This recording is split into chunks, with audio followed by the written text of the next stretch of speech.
अस्सलाम वालेकुम जी। आज का लेक्चर हमारे पास बहुत अहम लेक्चर है।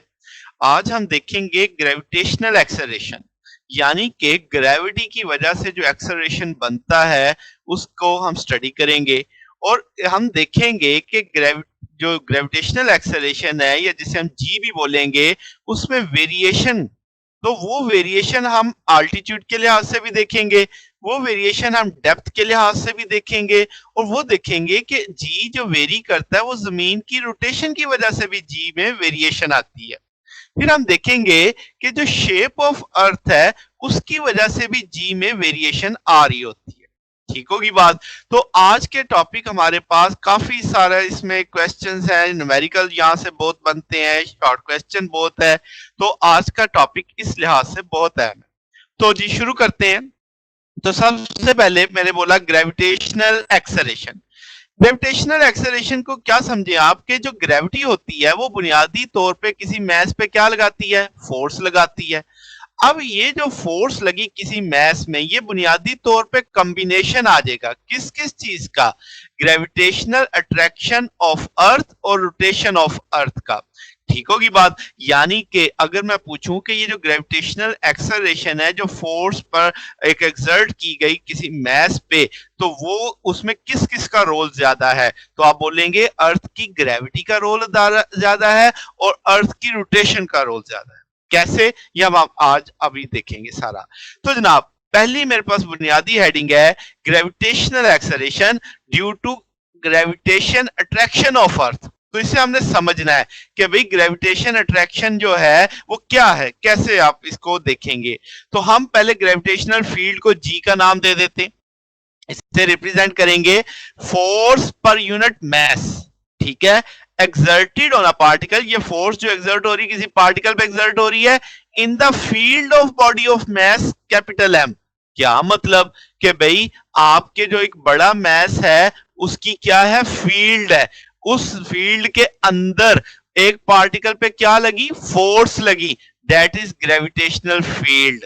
ठीक हो गया। तो अब इसका मतलब हमारी अर्थ के गिर्द एक रीजन होगा, एक इलाका होगा जिसमें हमारी अर्थ की जो फील्ड है वो किसी पार्टिकल पे क्या लगाने वाली है, फोर्स लगाने वाली है।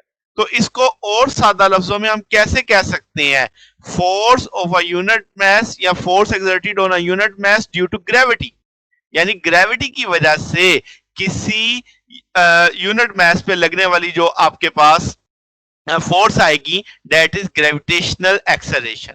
अब आप सब जानते हैं F is equal to M A होता है, चूंकि हम ग्रेविटी की बात कर रहे हैं तो एम जी आ जाएगा। तो यहां से जी किसके इक्विवेलेंट लिखा जा सकता है, फोर्स पर यूनिट मैस के तौर पे। बात समझ आ रही है।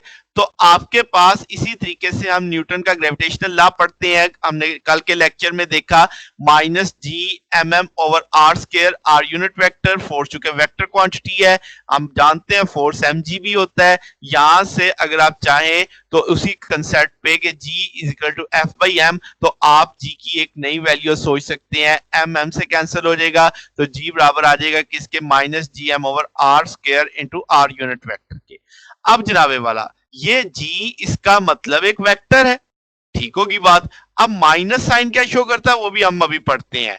अगर मैं कहूं इसका सिर्फ मैग्नीट्यूड ले लो तो हम यहां से क्या करेंगे, यूनिट वेक्टर हटा देंगे, यानी उसकी डायरेक्शन खत्म कर दी। अच्छा, अब अगर कहा जाए कि आपके पास जो यहाँ पे वैल्यू ऑफ अर्थ पे कितनी है, तो अर्थ का जो डिस्टेंस होगा दैट इज आर ई, यानी सेंटर से आपने सरफेस तक का जो देखा distance that is R E. तो स्मॉल आर को रिप्लेस कर दिया किससे, आर ई से। तो ये आपके पास वेक्टर जी जो हम ग्रेविटेशन फील्ड में लेंगे और जी की value conventionally toward the centre of earth, तो that's negative represent toward the centre of earth, के आपका जी हमेशा हमेशा डायरेक्टेड होगा toward the centre of earth की जानिब होगा। यानी जा अगर आप ऊपर रहे हैं तो मगर आपकी जो फोर्स लगने की सिमत है वो अपोजिट है, तो इस लिहाज से ये नेगेटिव आ जाता है आपके पास कि फोर्स की डायरेक्शन और आपकी मूवमेंट की ग्रेविटी की फोर्स की डायरेक्शन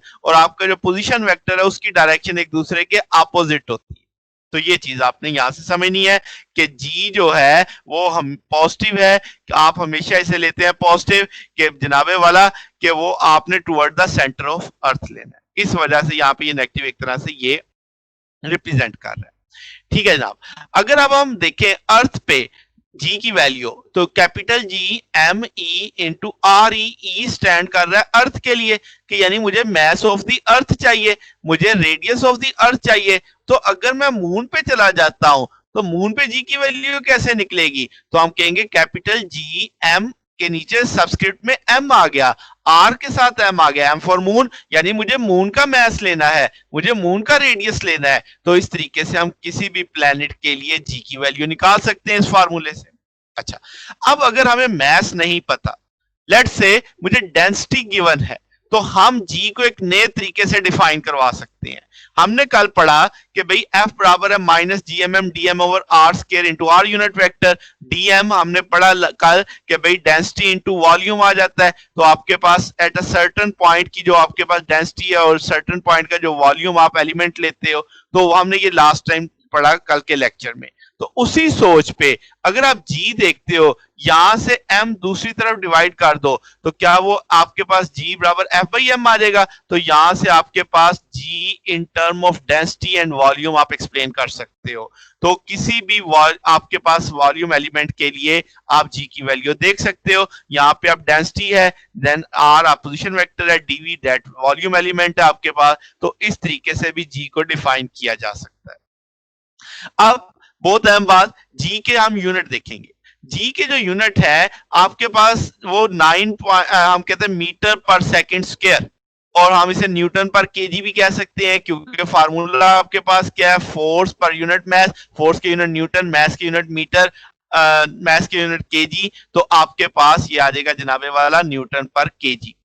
अब जी की वैल्यू सरफेस पे 9.8 हम मानते हैं, मगर ये वेरी करती है, अगर हम ऊपर जाएं या डेप्थ में जाएं तो जी की वैल्यू वेरी करेगी। अच्छा, तो इसके ये एक वैल्यू यूनिट आ गया आपके एसआई यूनिट्स क्या है, मीटर पर सेकंड स्क्वायर या न्यूटन पर केजी। अब ये जो ग्रेविटेशनल एक्सेलरेशन था, ये सबसे पहले किसने बताया, गैलीलियो ने डिस्कवर किया, डिटरमिन किया। तो हम कहेंगे इसके यूनिट उसको ऑनर के अंदर गैल, GAL, गैल के तौर पे देखते हैं। 1 गैल इक्विवेलेंट माना जाता है 1 सेंटीमीटर पर सेकंड स्क्वायर। आपके पास ऐसे यूनिट क्या है, 9.8 मीटर पर सेकंड स्क्वायर, जबकि 1 गैल इक्विवेलेंट है 1 सेंटीमीटर पर सेकंड स्क्वायर। तो आप इसे 10⁻³ मान सकते हो कि जो हमारा ऐसे यूनिट है उसके किसके बराबर है, 10⁻³ जी के ऑलमोस्ट इक्विवेलेंट है। ठीक होगी बात। तो अगर अब इसके अगर हम देखते हैं कि अब हमारे पास चूंकि हम बहुत मॉडर्न इक्विपमेंट्स हैं, बहुत ज्यादा प्रिसाइज है, तो हम इसको दूसरे ग्रेविटी के यूनिट देते हैं GU। GU stand for gravity unit, that is 0.1 मिली गैल। आप इसे लिख सकते हैं 10⁻⁷ जी। यानी अब आपके पास ऐसे ग्रेविमीटर्स हैं जो कि इस हद तक फोर्स पर यूनिट मैस देख सकते हैं, जो हमारी जी की वैल्यू से 10⁻⁷ टाइम मल्टीपल है। बात समझ आई, यानी इंतहाई कम भी जो ग्रेविटी प्रोड्यूस करता है कोई मैस, उसको भी हम क्या कर सकते हैं, मेजर कर सकते हैं, जो हमारी स्टैंडर्ड यूनिट्स के लिहाज से कितना है, 10⁻⁷ जी के तौर पे देखा जाता है। अब हम देखेंगे क्या जी की वैल्यू वेरी करती है। तो सबसे पहले मुझे वेरिएशन जी की देखनी है आल्टीट्यूड के लिहाज से, यानी मैं सतह जमीन से ऊपर जाता एच हाइट पे चला गया मैं सरफेस से, तो टोटल डिस्टेंस मुझे सेंटर से देखना है। अभी जो जी का फार्मूला मैंने बनाया मैग्नीट्यूड का, वो था GME ओवर RE स्क्वायर। तो अब जब हम हाइट पे जा रहे हैं तो आपके पास टोटल डिस्टेंस आपने ले लेना RE प्लस H, यानी RE की जगह हम क्या लिखने वाले हैं, RE प्लस H। तो अब आपके पास ये हाइट पे ग्रेविटी का फार्मूला आ गया। अब अगर हम कहें कि इस इक्वेशन 2 और इक्वेशन 1 को सॉल्व करते हैं, हम डिवाइड कर लेते हैं, तो आप क्या करोगे, इसको 2 को डिवाइड कर दोगे 1 से, जी से कैंसिल हो जाएगा, ME से कैंसिल हो जाएगा, इक्वेशन इस शक्ल में आ जाएगी RE square divided by RE plus H whole square. RE इधर से कॉमन ले लिया, ये कैंसिल हो जाएगा, 1 आ जाएगा, नीचे वाला फैक्टर ऊपर ले जाएंगे तो वो माइनस में उसकी पावर आ जाएगी। अब हम बाइनोमियल सीरीज जानते हैं, पावर सेकंड फैक्टर से मल्टीपल होती है, हायर ऑर्डर को मैंने निगलेक्ट कर दिया है, तो ये -2 एक तरह से मल्टीपल हो जाएगा h ओवर आर ई से, तो ये बन जाएगा -1 -2h ओवर आर ई। तो अब जरा सोचो, जैसे जैसे h बढ़ेगा तो क्या मेरे पास 1 में से वैल्यू कम हो रही होगी, इसका मतलब रिजल्टेंट g की वैल्यू कम होगी सरफेस ऑफ अर्थ के लिहाज से, यानी ये g आपका सरफेस ऑफ अर्थ पे है, ये g आपका हाइट पे है, तो जैसे जैसे आप हाइट पे जाओगे h बढ़ेगी, तो इसका नेट रिजल्टेंट g की वैल्यू कम होती जाएगी। बात समझ आ रही है? अब इसी तरीके से मुझे वेरिएशन ऑफ जी देखनी है डेप्थ में, यानी अब मैं जमीन के अंदर चलना शुरू कर दूं। लेट्स से जो हमारे पास सरफेस ऑफ अर्थ पे जी है वो कितना है, G M E over R square, ये जी का मैग्नीट्यूड है सिर्फ।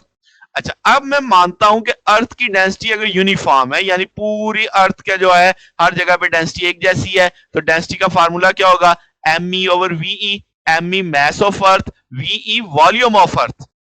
यहां से मैस किसके बराबर आ जाएगा, डेंसिटी इंटू वॉल्यूम, तो यहां से वॉल्यूम की वैल्यू लगी 4/3 पाई आर ई क्यूब, क्योंकि आपने अर्थ को क्या माना, स्फीयर माना है, तो स्फीयर का वॉल्यूम कितना होता है 4/3 पाई आर क्यूब। तो अब आर ई मुझे रेडियस ऑफ अर्थ चाहिए, तो मैं क्या करता हूं कि इस एम की वैल्यू इस जी में प्लेस कर देता हूं, तो अब आपके पास जी बराबर आ जाएगा capital G rho 4/3 pi R cube divided by R square, तो यहां से आर स्क्वायर सारी क्यूब से कैंसिल हो गए, सिंपल ये इक्वेशन आ जाएगी आपके पास, इक्वेशन नंबर 3।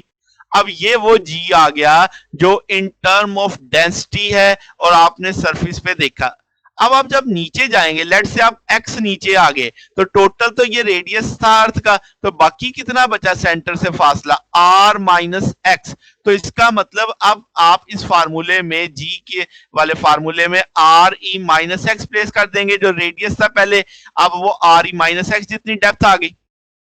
अब आप इक्वेशन नंबर 4 को डिवाइड कर दो इक्वेशन 3 से, तो आप इसी तरीके से 3 को 4 से डिवाइड करेंगे, 4/3 जी रो पाई कैंसिल हो जाएगा, रिमेनिंग फैक्टर आ जाएगा R E minus x over R ई। अब आप चाहें तो इस जी को इस तरफ मूव कर लें और ये आर ई से कैंसिल होकर इस एक्स के नीचे आर ई आ जाएगा, तो इक्वेशन ये बन जाएगी। अब ये देखो, जैसे जैसे x बढ़ेगा, यानी जैसे जैसे मैं डेप्थ में जाऊंगा, तो इसका मतलब ये होगा कि आपके पास जो इफेक्टिव वैल्यू ऑफ जी ये कम होती जाएगी, क्योंकि 1 में से वो वैल्यू माइनस हो रही होगी, जितना x बढ़ेगा उतना बड़ा फैक्टर माइनस होगा, इसका ना जी से उतनी चीज कम होती जाएगी आपके पास, तो डेप्थ में भी जाएंगे तो जी की वैल्यू कम हो रही है, ठीक होगी बात। अब अगर हम चलते चलते बिल्कुल सेंटर पे आ जाएं, यानी x बराबर हो जाए मेरे पास किस चीज के, आर ई के, तो अब क्या करोगे, x की जगह आर ई प्लेस करोगे, आर ई से कैंसिल हो जाएगा, 1 - 1 0, तो इसका मतलब g की वैल्यू 0 हो सकती है, कहां पे, सेंटर ऑफ द अर्थ पे। तो बात समझ आई? तो अब आपने देखा कि जब हम हाइट पे जाते हैं, अल्टीट्यूड पे जाते हैं, तब भी जी कम होता है, जब मैं डेप्थ में जाता हूं तब भी जी कम होता है। अब अगली चीज आ गई, हम देखेंगे variation of G due to rotation of the earth, यानी हम सब जानते हैं जमीन अपने एक्सिस के गिर्द क्या करती है, घूमती है। अब इस घूमने की वजह से उसका जो एक्सेलरेशन है वो पोल्स पे कुछ और हो जाता है, इक्वेटर पे कुछ और हो जाता है। अर्थ जब रोटेट करती है तो जाहिर सी बात है एक सर्कुलर मोशन का कंसेप्ट है, सेंट्रीपिटल फोर्स आएगी, सेंट्रीफ्यूगल फोर्स लगेगी, ये जो सेंट्रीफ्यूगल फोर्स है इसकी वजह से जो वेट है, या जिसे आप कह लो ग्रेविटेशनल एक्सेलरेशन है, वो कम होता है। अब वो कैसे कम होता है वो अब हमने देखना है, उसका प्रूफ हम देखेंगे, मैथमेटिकली देखेंगे। लेट्स से मैं एक पी पॉइंट पे एक मैस रख देता हूं। अब ये जो पी पॉइंट पे मैंने मैस रखा, ये किसी ना किसी आल्टीट्यूड पे पड़ा है आपके पास, ठीक है बात। अब इस आल्टीट्यूड को एंगल फाई के साथ मैं एक्सप्लेन कर देता हूं, दैट इज फाई एंगल, जो कि मेरे पास इक्विलेटरल प्लेन से और जो लाइन है उस जो मैस तक जा रही है, वहां मैस से सेंटर ऑफ अर्थ तक, उसके दरमियान में फाई एंगल बनता है। अच्छा, फाई एंगल बढ़ेगा तो इसका मतलब मैं पोल की तरफ जा रहा हूं, फाई एंगल कम होगा तो मैं इक्वेटर की जानिब जा रहा हूं। बात समझ आ गई? तो आपके पास इक्वेटर तक आते आते आते फाई 0 हो जाएगा, और इक्वेटर पे जाते जाते फाई कितना हो जाएगा, 90 डिग्री, पोल्स तक जाते जाते 90 डिग्री हो जाएगा।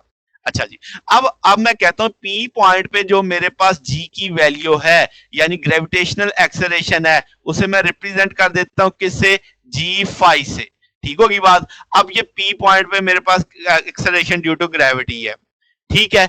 अब चलते हैं जनाब, अब जब जमीन रोटेट कर रही है, रोटेशनल मोशन है, तो वहां पे क्या लगती है? सेंट्रीफ्यूगल फोर्स लगती है, जो कि कितनी होती है? M R omega square. हम सब ने ये फार्मूला पढ़ा हुआ है। अगर आप इस फिग में देखो तो ये पी पॉइंट पे ये जो आपको एक डॉटेड डॉटेड सर्कल सा दिख रहा है, ये मेरे पॉइंट का आपके पास रोटेशनल प्लेन है कि इस जगह पे मेरे पॉइंट ने मूव करना है। तो ये जो पॉइंट इस सर्कल में मूव कर रहा है, यहाँ पे ये इसका रेडियस है, यानी मेरे पॉइंट का जो एक्सिस ऑफ रोटेशन है, ये उसके साथ उसका रेडियस बन रहा है स्मॉल आर। और यहां से अगर आप देखो तो आर आपका वो फुल अर्थ का रेडियस है, तो स्मॉल आर किसके बराबर आ सकता है? अल्टरनेट एंगल से फाई इस तरफ चला जाएगा, तो आपके पास सामने ये एक्स कंपोनेंट बन जाएगा, तो आर कॉस फाई हो जाएगा। तो स्मॉल आर किसके बराबर है? R cos phi. ये हम इन फ्यूचर इस्तेमाल करेंगे।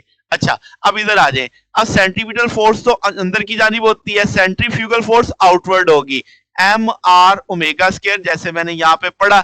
अब अगर मैं एम आर ओमेगा स्केयर के क्या बना लेता हूं? सेंट्रीफ्यूगल फोर्स के कंपोनेंट कर लेता हूं, रेक्टेंगुलर कंपोनेंट।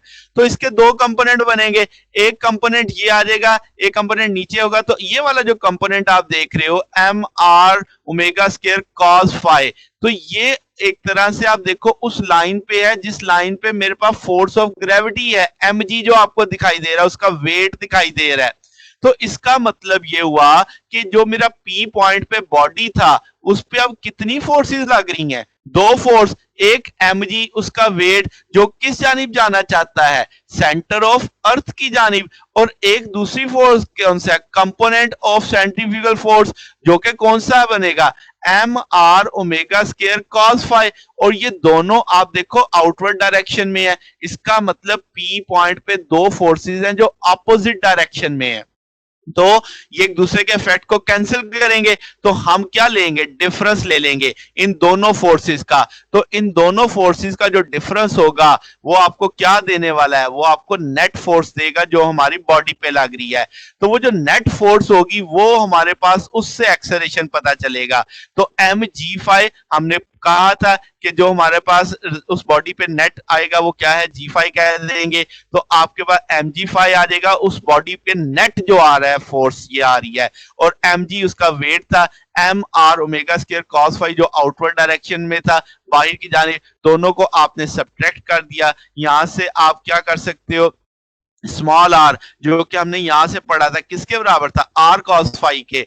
तो क्या हम यहाँ पे स्मॉल आर की वैल्यू प्लेस कर सकते हैं? तो इस फैक्टर में स्मॉल आर की वैल्यू प्लेस कर दिया आपने, तो वो बन जाएगा M R omega square cos square phi के तौर पे। एम कॉमन ले ले, एम इस एम से कैंसिल हो जाएगा, तो ये जी की वैल्यू आ गई। तो ये वो ग्रेविटेशनल एक्सेलरेशन आ गया जो पी पॉइंट पे है। अब इसमें ये जी तो असल वाला जी है, then R radius of earth है, देन ओमेगा स्केयर उसकी एंगुलर वेलोसिटी है, cos square phi, phi is the altitude angle है। तो आपके पास ये वो एक्सप्रेशन हो गया कि जब उसके पास आपके पास लैटिट्यूड कितना होगा? फाई होगा। अब अगर मैं कहूं कि फाई जीरो कर दो, यानी इक्वेटर पे आ जाओ आप, जब आप फाई जीरो करोगे cos zero one, cos zero one हो गया, तो ये आपके पास रिमेनिंग फैक्टर क्या आ जाएगा? G five minus G minus R omega square. इसका मतलब हमारे असल जी में से ये वाला फैक्टर कम हो रहा है, तो इसका ना ये वैल्यू कम हो जाएगी, तो जी आपके इक्वेटर पे मिनिमम होगा। बात समझ आई? तो इसका ना कोई पूछे कितना कितना कम होगा, तो हम बोलेंगे माइनस आर ओमेगा स्क्वायर कम होगा। अच्छा, अब अगर मैं कहूं कि हम पोल्स पे चले जाएं, तो पोल पे जाएंगे तो क्या होगा? फाई आपका 90 डिग्री हो जाएगा, कॉस 90 जीरो होता है, कॉस 90 जीरो होने से पूरा फैक्टर जीरो हो जाएगा, रिमेनिंग फैक्टर सिर्फ जी बचेगा। तो आपने कहा जी फाइव बराबर है किसके? जी के। इसका मतलब आपके पास पोल्स पे जी मैक्सिमम होता है, इसका मतलब वहां पे रोटेशन का कोई इफेक्ट नहीं आता। पोल्स पे जी की वैल्यू मैक्सिमम और इक्वेटर पे जी की वैल्यू कम। अब आपके पास इस चीज का सबूत है। तो अब अगर आप इसे सेंट्रीफ्यूगल फोर्स की सूरत में समझना चाहो, तो हम जब पोल्स पे होंगे तो सेंट्रीफ्यूगल फोर्स जीरो हो जाएगी, जब हम इक्वेटर पे होंगे तो सेंट्रीफ्यूगल फोर्स आपके पास मैक्सिमम होगी, जिसकी वजह से आपका जी की वैल्यू या आपका वेट मिनिमम डिक्रीज हो जाएगा, डिक्रीज उसमें मैक्सिमम आएगी। तो ये चीज आपने समझनी है। अच्छा, अब एक क्वेश्चन पूछा जाता है कि आपके पास ओमेगा की क्या वैल्यू रखी जाए इक्वेटर पे कि ग्रेविटेशनल एक्सेलरेशन वैनिश हो जाए, यानी खत्म हो जाए, यानी जी यानी ग्रेविटेशनल एक्सेलरेशन वहां से खत्म हो जाए, यानी ग्रेविटी की फोर्स ही ना अमल करे। तो अब मैंने पढ़ा कि इक्वेटर पे तो जी इस फार्मूले से निकलता है, जी माइनस आर ओमेगा स्क्वायर। तो आपके पास जी माइनस आर ओमेगा स्क्वायर को अब मैंने क्या करना है, वैनिश करना है इसमें, मुझे जी फाई जीरो चाहिए। तो अब आप क्या ओमेगा की क्या वैल्यू रखो कि जी फाई जीरो हो जाए। तो इसका मतलब आप इस फैक्टर को जीरो कर दो, तो यहां से जी बराबर आ जाएगा आर ओमेगा स्क्वायर के, ओमेगा बराबर आ जाएगा square root G over R. इसका मतलब अगर ओमेगा की ये वैल्यू होगी तो इक्वेटर के ऊपर जी जीरो हो चुका होगा, जी फाइव जीरो हो चुका होगा। इसका मतलब अब ग्रेविटी कोई फोर्स नहीं लगाएगी, तो वो बॉडी हमारी ग्रेविटी की फील्ड से आजाद है, वो बाहर जा सकता है। तो ये क्वेश्चन पूछा जाता है आपके पास कि क्या इक्वेटर पे आप जी वैनिश करना हो तो ओमेगा कितनी होनी चाहिए। तो अब आपको पता है इस फार्मूले से हम वो ओमेगा निकाल सकते हैं। अब हमने देखना है variation of G due to shape of the earth. अब हम जो जी का फार्मूला बना चुके हैं, G M E over R E square, इसमें जी इनवर्सली प्रोपोर्शनल है रेडियस के स्क्वायर ऑफ द डिस्टेंस के। जितना डिस्टेंस बढ़ता जाएगा जी स्क्वायर के लिहाज से कम होता चला जाएगा। अब हम जानते हैं कि अर्थ हमारी सफेरिकल नहीं है, बिल्कुल यानी गोल नहीं है, ये आपकी पोल्स पे फ्लैटेंड है और इक्वेटर पे आपकी लंगेटेड है। इसका मतलब ये हुआ कि जो इक्विलेटरल रीजन है वो ज्यादा बड़ा है या ज्यादा दूर है, किसके लिहाज से, पोल्स के लिहाज से। अप्रोक्सीमेटली कितना में लिखा हुआ है, 21 किलोमीटर है तकरीबन, यानी सेंटर से इक्विलेटरल रीजन 21 किलोमीटर दूर है, किसके कंपैरिजन, पोल्स के कंपैरिजन में। इसका क्या मतलब, अब ये डिस्टेंस ज्यादा हो गया, डिस्टेंस ज्यादा हो गया तो जी कम हो जाएगा। तो यही लिखा हुआ है कि आपके पास acceleration due to gravity poles पे मैक्सिमम है, जबकि मिनिमम कहां पे है, इक्वेटर पे है। यही चीज आपने मैथमेटिकली भी प्रूफ देखा। तो अब अगर मैं आपसे कहूं कि आप इक्वेटर से जा रहे हो कहां, पोल्स की जानिब, तो अब आप क्या होगा जनाब कि जैसे जैसे आप पोल्स की जानिब बढ़ते जाएंगे तो आपके पास डिस्टेंस जो है वो क्या होता जाएगा जनाबे वाला, बढ़ता जाएगा। तो आपके पास सॉरी डिस्टेंस कम होता जाएगा तो आपके पास ग्रेविटेशनल एक्सेलरेशन बढ़ता चला जाएगा। क्या मतलब कि अगर आप इक्वेटर से पोल की जानिब जा रहे हैं तो जी की वैल्यू बढ़ रही होगी। बात समझ आई, क्यों बढ़ रही होगी, क्योंकि आपके पास पोल सेंटर के ज्यादा करीब है, किसके लिहाज से, इक्वेटर के लिहाज से। तो जनाब आज के दिन आपने देखा कि जनाब कि हमने जी को समझा कि जी क्या होता है, हमें पता चला कि ग्रेविटेशनल फील्ड के अंदर जो एक फोर्स लगती है किसी मैस पे, that F by M, that is gravitational acceleration. हमने उसकी वेक्टर फॉर्म देखी, हमने उसकी स्केलर फॉर्म देखी, हमने इन टर्म ऑफ डेंसिटी देखा, फिर हमने देखा कि भाई आपके पास जी के मुख्तलिफ यूनिट्स क्या होते हैं, फिर हमने आल्टीट्यूड के लिहाज से फार्मूला बनाया, डेप्थ के लिहाज से फार्मूला बनाया, फिर हमने उसकी रोटेशन के लिहाज से फार्मूला बनाया। हमें पता चला कि रोटेशन भी इफेक्ट करती है जी को। फिर हमने देखा पोल्स पे मैथमेटिकली टूल क्या है जी की वैल्यू निकालने का, इक्वेटर पे मैथमेटिकल टूल क्या है जी की वैल्यू निकालने का। फिर हमने जी की शेप की वजह से समझा कि जी की वैल्यू में क्या क्या चेंजेस आती हैं। तो जनाब आज के लेक्चर के लिए बस इतना ही था। आप इसमें अगर आपको कोई क्वेश्चन हो तो आप नीचे कमेंट्स में पूछ सकते हैं। आपको अगर लेक्चर अच्छा लगा हो तो आप लाइक कीजिएगा, अपने दोस्तों के साथ शेयर कीजिएगा। ओके जनाब, अल्लाह हाफिज।